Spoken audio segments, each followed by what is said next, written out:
Welcome, folks. It's Web Analytics Wednesday. If you don't have one of these wristbands, come down to the front table here and grab one, and you can go to the bar and get drinks. And we'll kick off just first. The format is fairly informal. We have a couple of short talks. Sometimes we have some panel discussions. We have an open mic session where if you've got something you want to talk about, like you've got a job that you want to push or some cool thing you saw or just you want to have a rant under 2 minutes, you can jump up then. Then mingle chat, there's drinks, and thanks to Panalysis who are picking up the bar tab. They're also awesome. So tonight we've got two really awesome talks. We have Louise from Delacon, talking about call analytics, and I know there's lots of people who've been expressed interest in this. So this is all about getting phone call traffic. Actually, I'm going to let you introduce that. I hope I get it right. And then we've got a talk on media attribution, yet another viewpoint, but from someone who's actually doing it, which is always very interesting. So the guys who just walked in, if you want a drink, come and get a wristband down the front here. So I'll hand over to Louise and let her do the thing. Is it okay to I am. talk about it? I'll set you up. Awesome. Okay. How many people here know very much about call analytics? Can I get a show of hands? Of course I know. Terrific. Well, I know you do. You work for us. Terrific. Thank you so much. It's going to come up when Amazon says it's okay. All right.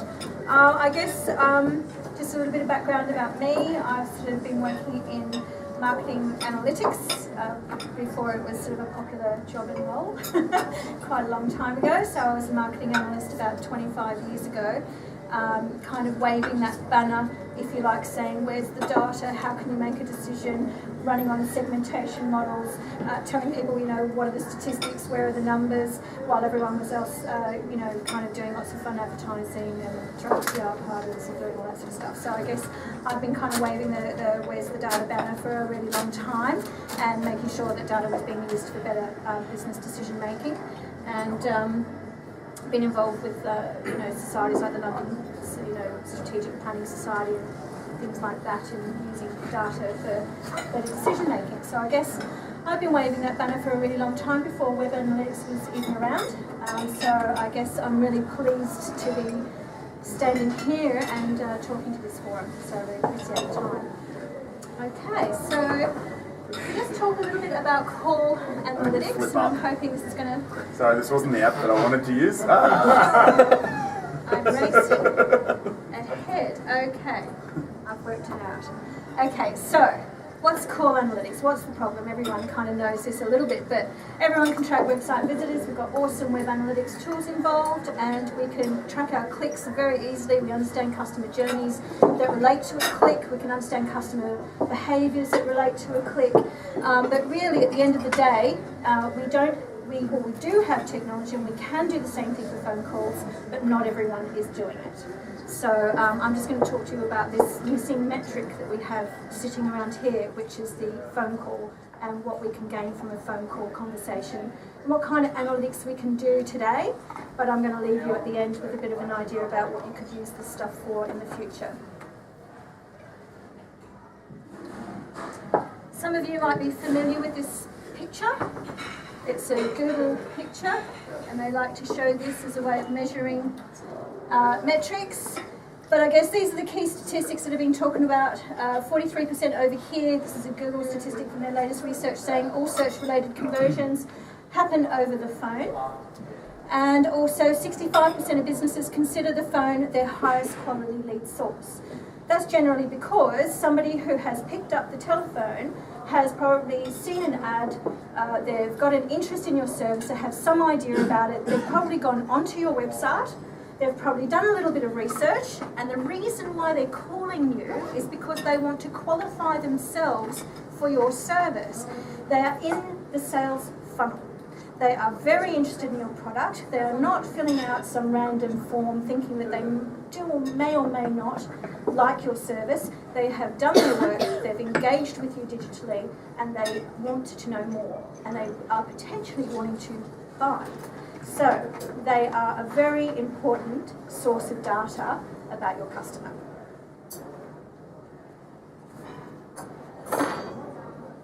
I'm just going to give you the abridged version of what call tracking can do. So over here we've got your customer, and some of you might know this, so forgive me if I'm telling you stuff that you already know. Here you've got your customer. They might have looked at your online kind of media. So they might have looked at your social media, they might have looked at a display ad, they might have done some keyword searches. They might have seen any of those sources, and there could be a call tracking number on there, a direct response number, asking them to give you a call. Or you've driven them over to your digital asset over there. You've got your offline conversions. There might be a telephone number on a display advertisement on a print media, or you might have put yourself in a directory, or you might have put yourself on a TV ad or a radio ad, please call me. That could be a call tracking number that could be sitting there.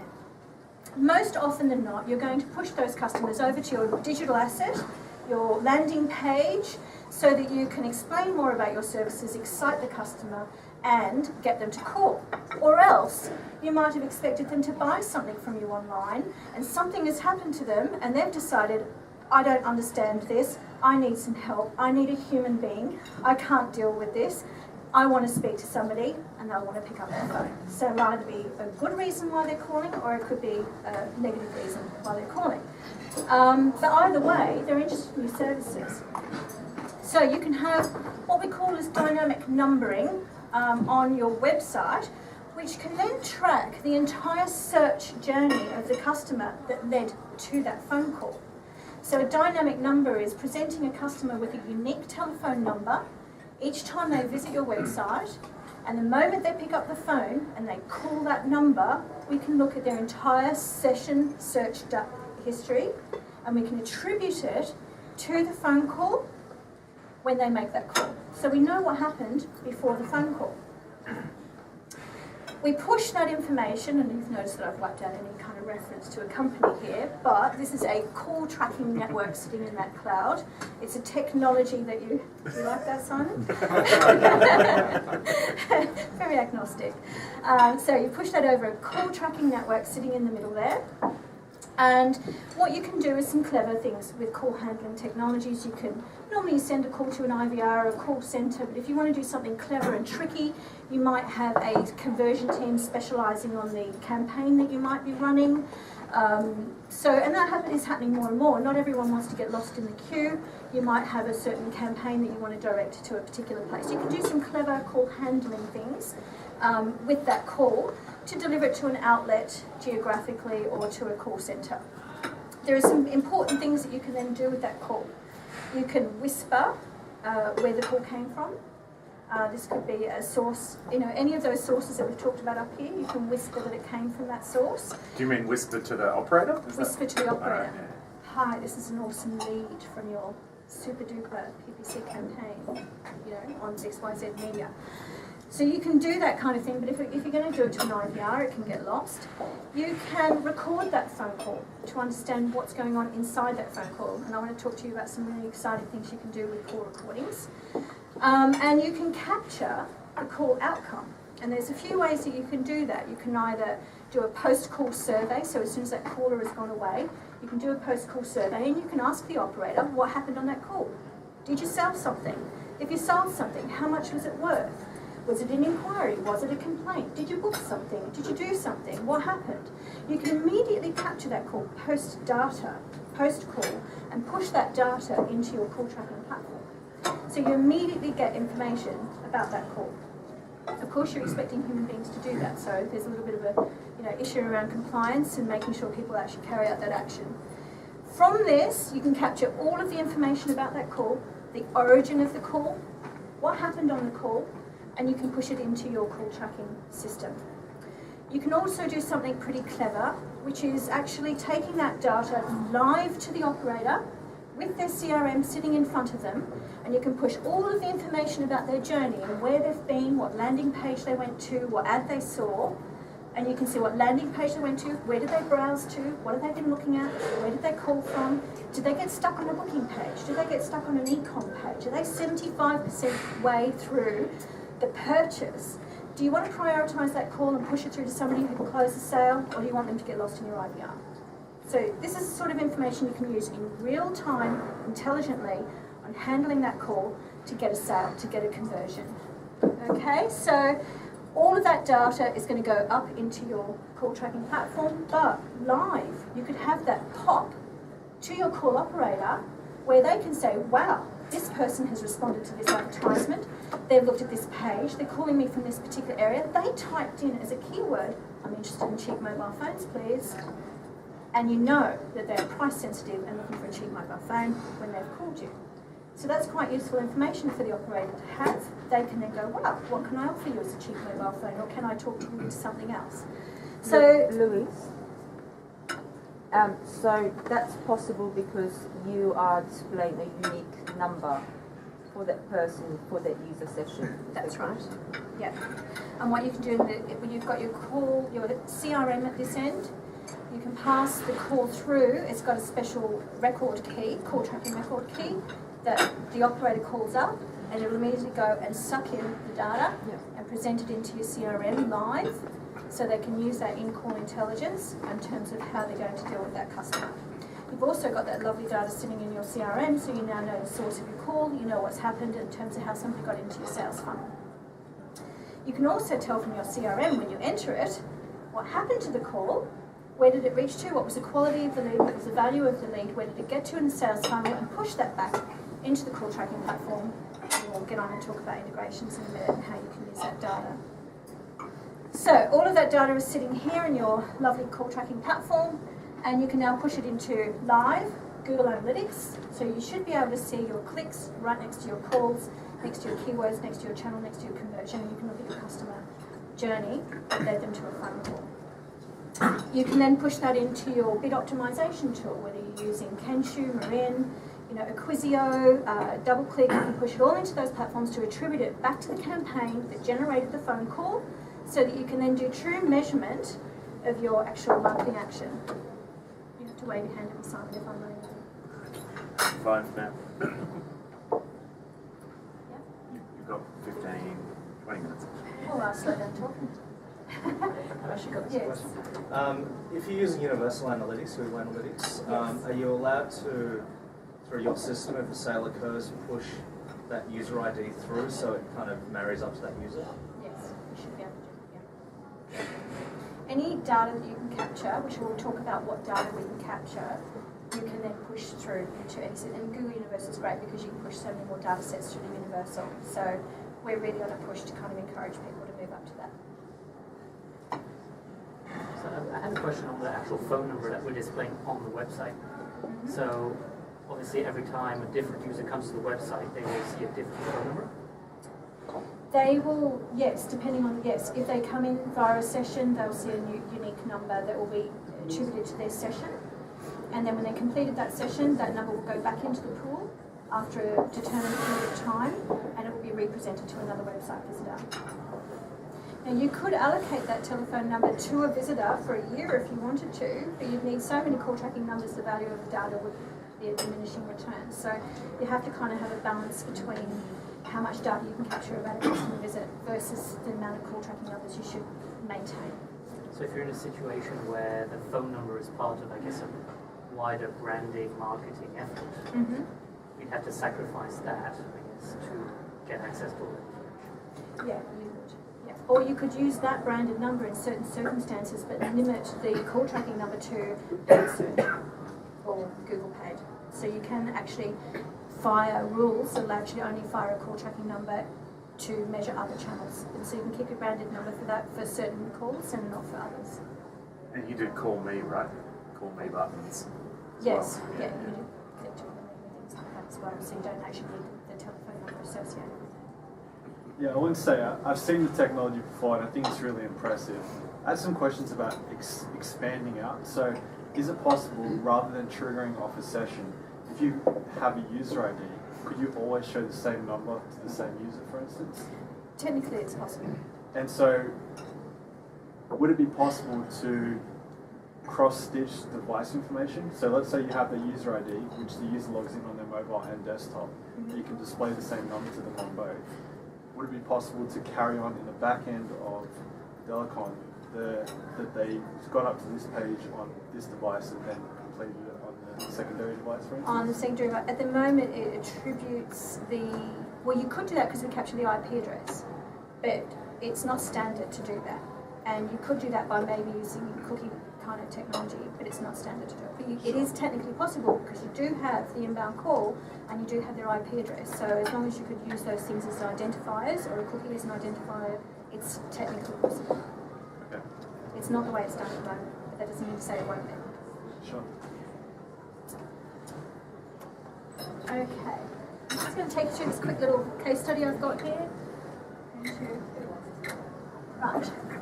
So, if you say, for example, that we had like a large travel organisation, and this travel company, people like, I'm just talking about calls, lots of people say, oh, what phone calls, want everyone to buy online. There's certain situations where everyone's going to make a phone call. If it's a product of a certain amount of complexity, they're going to want to call and ask questions about it. If there's a bundle of services and they're comparing it to somebody else that's got a bundle of services, they're going to want to actually call, okay? If it's a mortgage, nobody's going to buy a 20-year mortgage online. They're going to want to see someone. They're going to book to see somebody. They want to talk about it a lot. They're probably going to see half a dozen people and they're going to make a decision.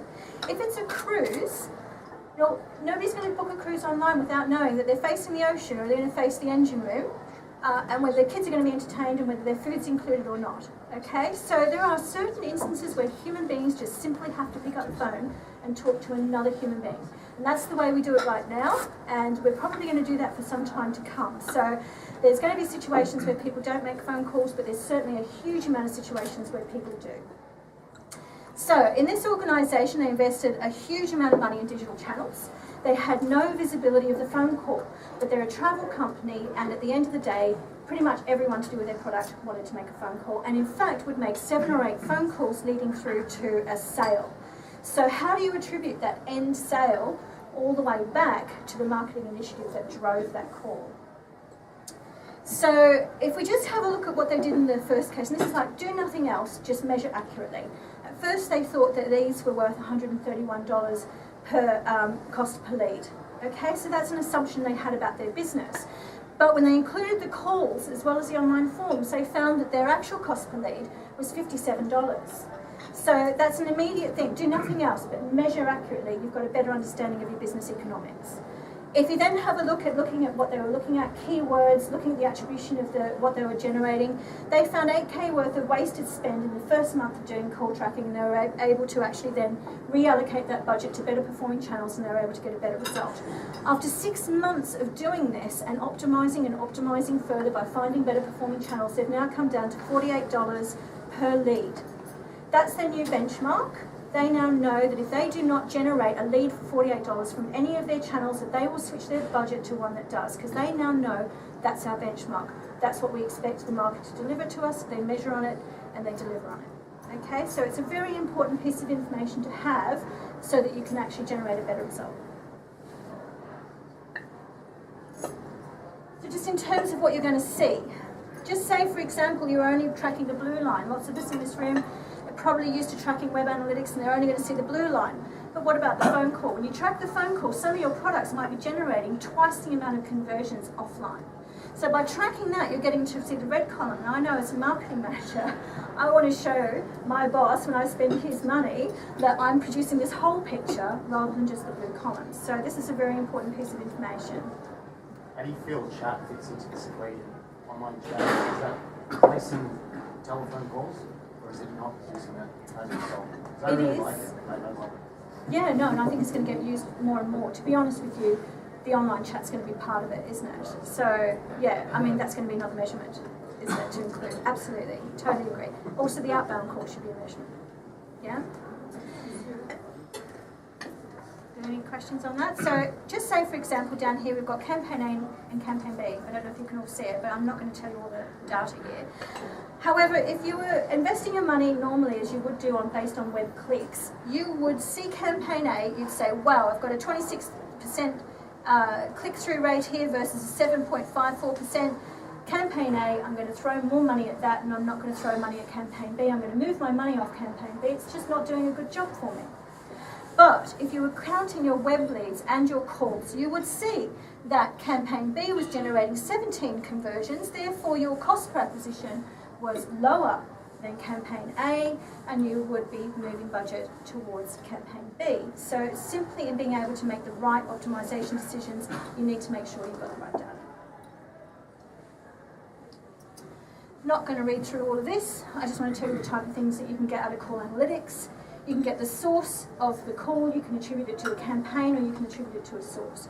You can look at the referrer web page. Where's the referrer? What display ad did I run? You know, even your affiliate marketing, where did the call come from?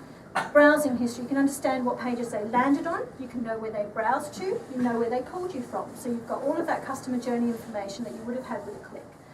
Keywords searched, you can attribute that back to the phone call. There are some tricky things that Google have done to be able to attribute a keyword to a search, but there are ways around that we don't have issues with. You can understand where the call got answered, you can understand the time of day, the duration of the call, the geography of the call, the caller's telephone number. You can have a look at the browsing device, you can look at their IP address. You can know what device they tried to browse you on, so you've got an idea of what kind of users. If you're a telco, you even know what telco carrier they're using, so that's kind of nice and lovely information to receive when you know somebody's on an old iPhone and they also on somebody else's network. You know, that's a clever way for you to pull off those players onto your services. Internet browsers, you can look at the phone number, whether it's unblocked. You can look at call outcomes, call feedbacks and call surveys. Anything you can enter into your CRM, you can also know that in your call tracking platform if you integrate the two. How do you integrate it? You push that data into your web analytics, which is fairly standard these days. You can also push it into your CRM platform live. You can push that into your bid optimization, your business intelligence. You can use tag management. The clever tag management systems can use the call to then turn around and use that as a rule to customize your content. So you should be able to say, this person made a phone call, therefore they must be in my sales funnel. And if they're in my sales funnel, I don't want to show them the initial content. I actually want to push them on to the next stage. And marketing automation. You can weight a phone call, and you can weight that phone call strongly or negatively so that you can then undertake a marketing automation action. So rather than just having all of your campaigns sitting here and a disparate activity happening over here, you can actually use the phone call as though obviously in your sales funnel you can actually then sort of carry out your campaigns to get you through to close. Oh, sorry, I didn't like that. My apologies, Simon. Subliminal message. That was not. Actually, it was blacked out. You just think that you saw Delacon in the middle there. Sorry, guys. Not an intentional plug. Okay, so systems integration. Let me just show you very quickly. Here's your Google Analytics. Here are your sources and mediums. You've got your Delacon conversion over here, which is your phone calls. You've got your form submissions over here. And you've got all of that data sitting side by side quite neatly so you can understand what your true conversion metrics are.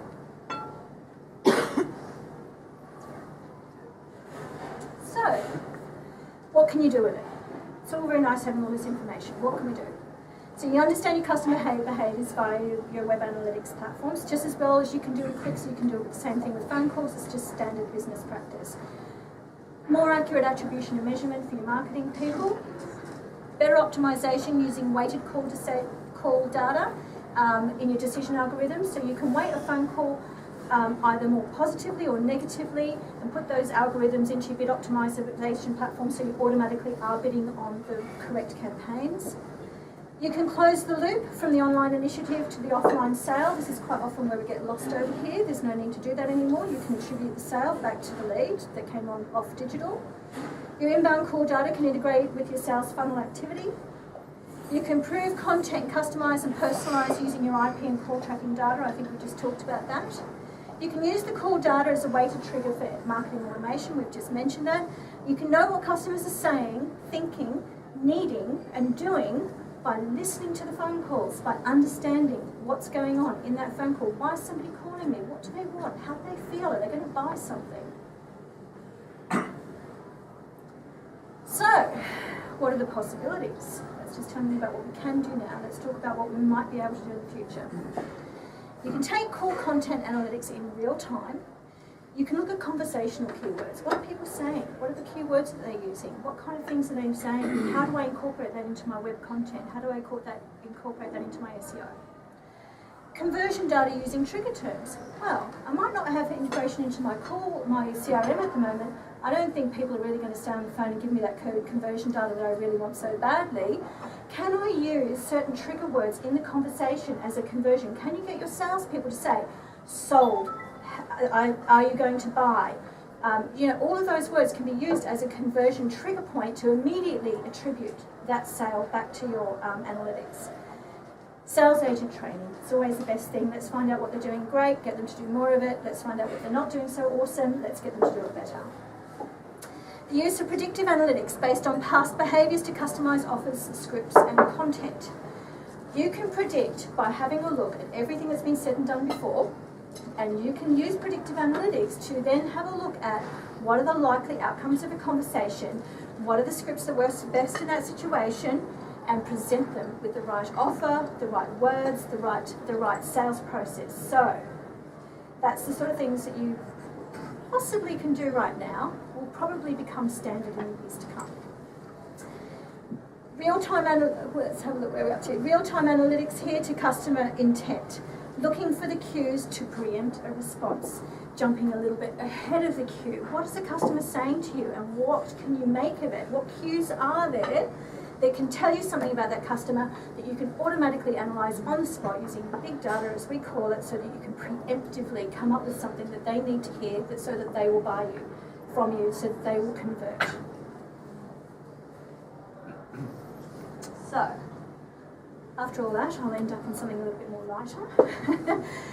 What are the possibilities? The signs of romance. Can we predict a breakup? We're looking at our lovely Gwyneth here and their sad divorce. We're all very upset about it. They've actually done some research. Couples video recorded during 3 15-minute conversations about that day's events and various things. The conversations were then coded, where they looked for the presence of certain behaviours and emotional expressions. They can now predict that couples from those conversations, the couples that divorce between 83 and 94% accuracy, just by observing the conflict conversations. Interesting, isn't it? So was the News of the World your source? No, it's not. This is way more reliable than that. Way more reliable. I've actually quoted the source. It's theconversation.com. It's very reliable. But there is actually this research that has been done, so you can look at it. Predictions. They've actually found that 83 to 94 in the first 3 minutes, however, they've been able to just as accurately make make that assumption from the first 3 minutes of conversation. So just think about what live analytics, what real-time analytics in the future can actually deliver to you from phone calls. So that, I think, is basically where I'm going to leave you all, is with the possibilities of what can be done in the future. And to say that to get started, all you need to do is to have some form of call tracking technology that you can get started with. That's where you would start from. It's just a roadmap to getting to that other point that we'll all be at in a few years' time.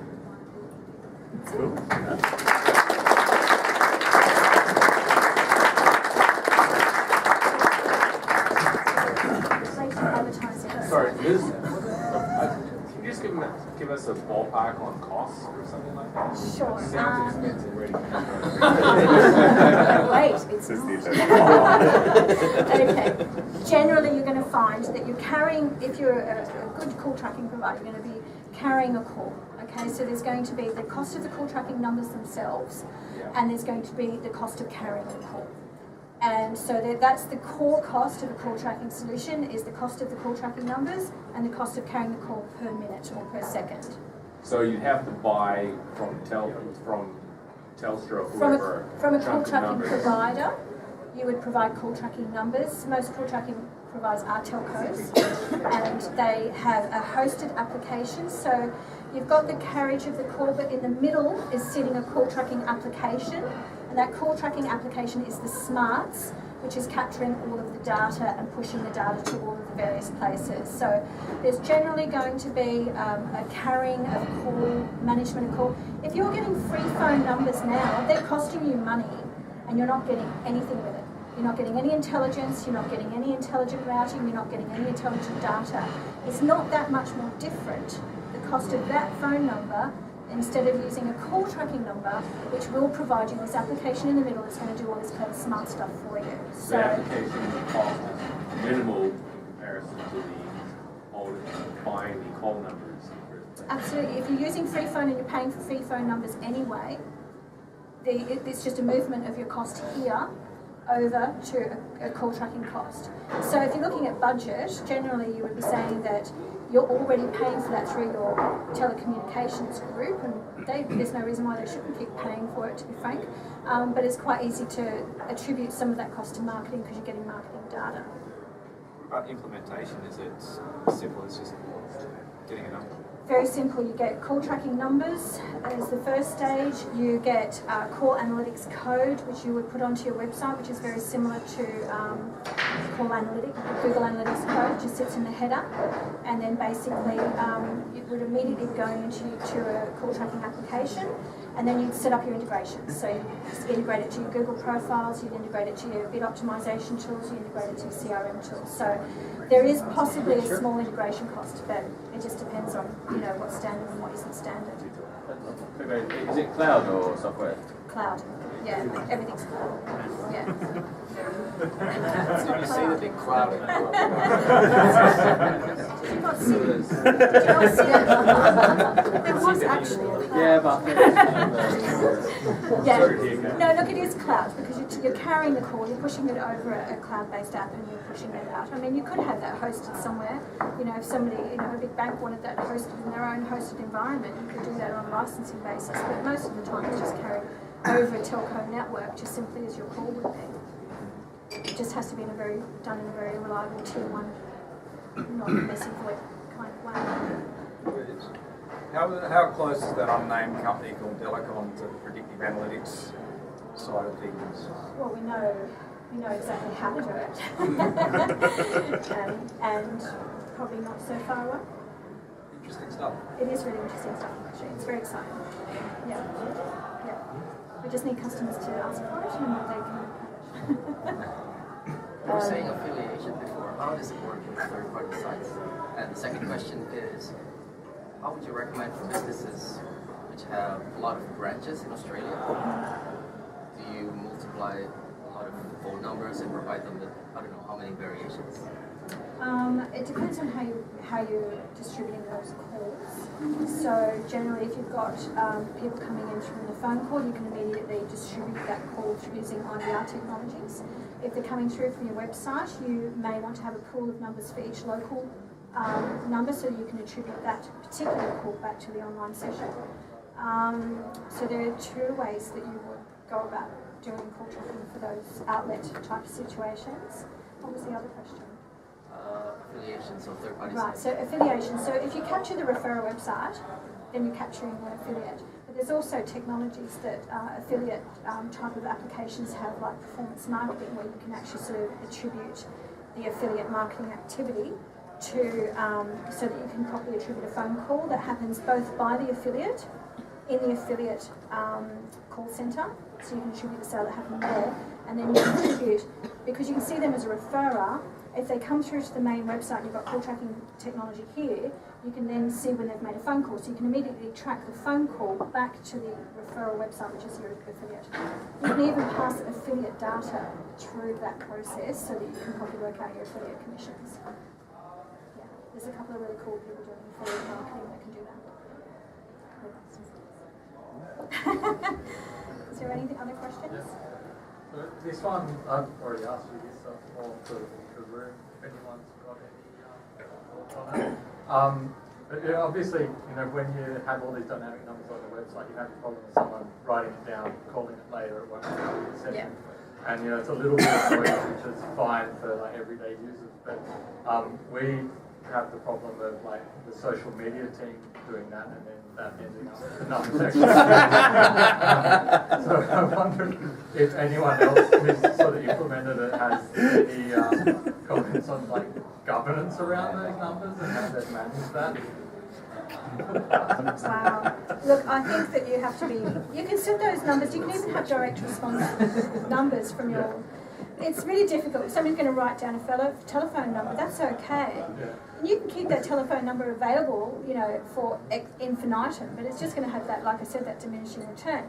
Ultimately, that call is not going to have attribution data in terms of the session associated with it, but, you know, it's just about how much data do you need about your visitors, what percentage do you need for it to be reliable data for you to make better decisions. So ultimately, if you don't get every piece of data about every call and you've got some person in your marketing department making those calls, then it's not going to be, in terms of the volume of calls and the other data you're going to get, it's really it's no impact.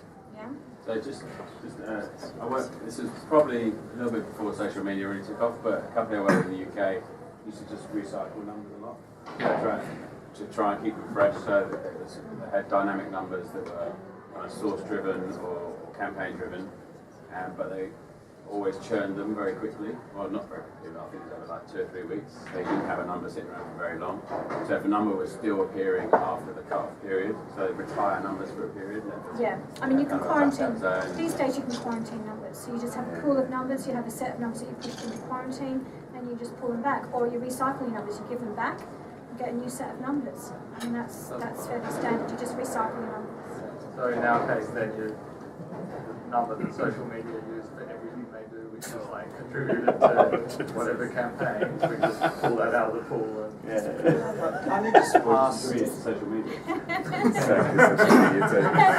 And just have a little conversation with the team just to explain to them what you're going to do. Can't you just pass the number they call plus the caller ID into analytics and figure out if one number has way too many numbers for such a small time period? You should like cancel that out. yeah, we can do that up.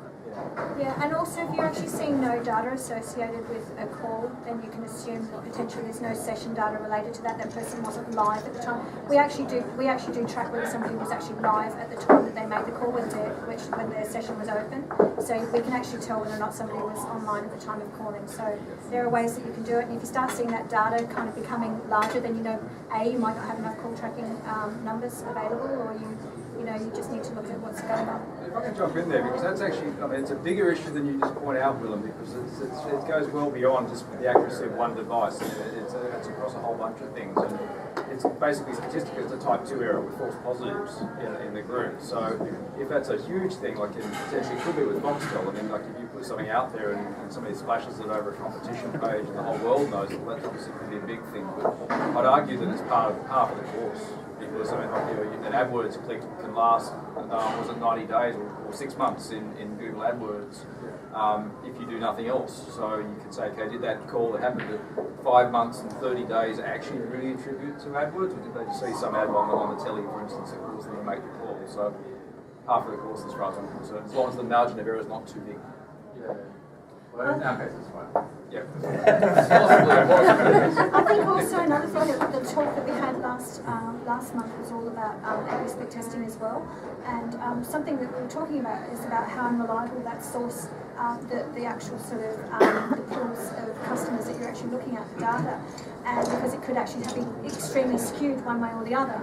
But the fact is, because you could be getting all sorts of different visitors, and you don't know whether or not they're the type of visitors that you want to qualify.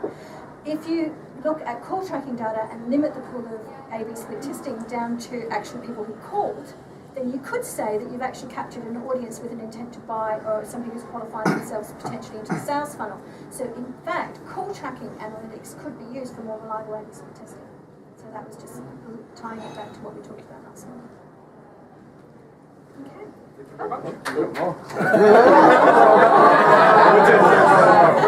Two more questions. I had a bit of a break to get a beer, but I just want to come back. All right, just a ballpark. I want to associate. I want that number, and then I want to link that through referral source. What's the cheapest starting point? Software, numbers, and oh, if you had one call tracking number, it would probably cost you $35, and it probably cost you 30 cents. One number. Well, then we'd have to look at your call. Well, I'll tell you how you would do it. You evaluate how many concurrent users you have on your website. This is how you would work out how many call tracking users you need. 1,000. So 1,000. Well, that's a lot. That's It's a lot in per Australia. day, I'm not per getting a month, number per out week. I'll tell you what we've got. We actually have a calculator on our website.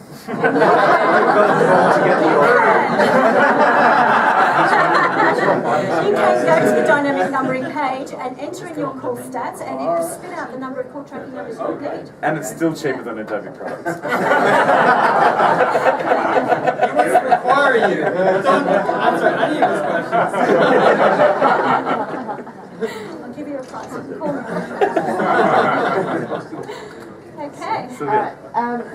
You know how often you have contact us page where it shows a standard like this is our phone number kind of thing.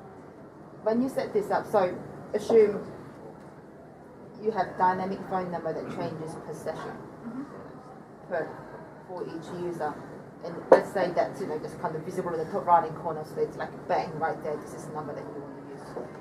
Would you go down the path of having the contact us form or contact us page dynamically updating at the same time, or would you kind of, because that's where people go, write it down, and then kind of come back and call you later kind of thing?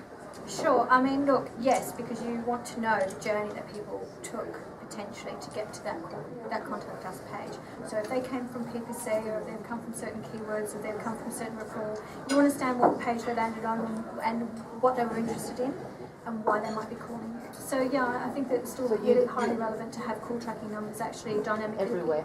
But you might not want to call track customer service because you're really probably more than likely trying to attribute back to a marketing initiative. So you might not want to track. So there's a call for potentially having two separate numbers for customer service and support, and people who want to get into the sales funnel and sales inquiry. So there's a really good justification for splitting out and trying to, humans are always going to make a mistake, but there's a really good reason why you might want to try to get people to split out those calls so you're not call tracking everything. Yeah. And how easily, so when it goes to, so if you didn't have a CRM integration at the call center agent level, what is the best way to record conversions from the phone call? Well, you can count the call as a conversion for a start. So the fact that somebody made a call, the same way somebody made a click, you can count that as a conversion. So that's your first, I always say to people, make that your first point. Count the call as a conversion as you would count a click. So that's one stage over and done with. If you just do that alone and you're receiving phone calls as a conversion, then you've jumped ahead. You've actually gained more data. You've got a gain. And if you wanted to record the actual sale? If you want to record the actual sale, I think the best way to do it is from your CRM. Because the fact is, human beings and call operators are very much KPI on that next phone call. They just want to get onto that next call. And even if it's a 2-second question, the compliance required for somebody to actually do a survey after that call is very low. Unless they're KPI'd, unless they're managed, unless they're measured, unless they're monitored. So it depends on your processes, and call centres can be very fatigued. So, if you ask a call centre person to do another thing or capture, one more process, it can be sometimes, it's a very sensitive subject actually, and it's a very sensitive thing to manage. So you have to work out how much compliance you're going to get, how much data you're going to get, and how reliable that data will be, versus straight on integration to your CRM, capture the real data, push that back and get it integrated. Because you're already having to capture that as a sales process, they're already having to use CRM, they're already having to capture that data. You're not introducing a new process, it's a lot easier. Yeah. And also you get all your lovely product data as well and push that. Thank you, Louise.